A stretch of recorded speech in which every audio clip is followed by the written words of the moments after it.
प्यारे बा प्यारे बा आई मीन खेसारी लाल यादव गाना है जिस गाने का टाइटल था प्यार बा। ओहो बड़ा खूबसूरत गाना, बड़ा यूनिक गाना, मतलब कि जिस तरह से इसका वीडियो फिल्म में इस तरह से वीडियो बहुत तगड़े लेवल पे वीडियो बनाया गया, जिस तरह से श्वेता मेहरा और खेसारी लाल यादव के जो आई मीन केमिस्ट्री देखने के लिए मिला, ओ गजब फाड़ू लेवल के देखने के लिए मिला।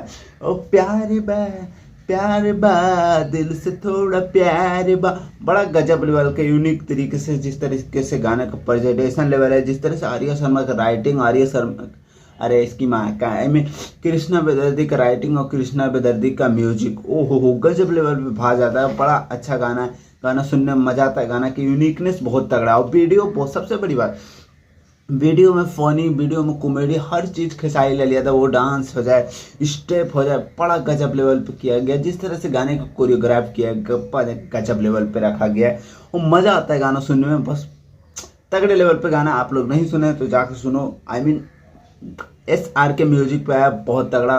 और सीरीज 420 मूवी का गाना है, बड़ा यूनिक गाना, पहला गाना था वो भी यूनिक था और दूसरा गाना है ये भी कुछ अलग ही है और मज़ा आता है सुनने में। ज़्यादा कुछ क्या बोलूँ, जाकर सुनो, दोनों मज़े करो।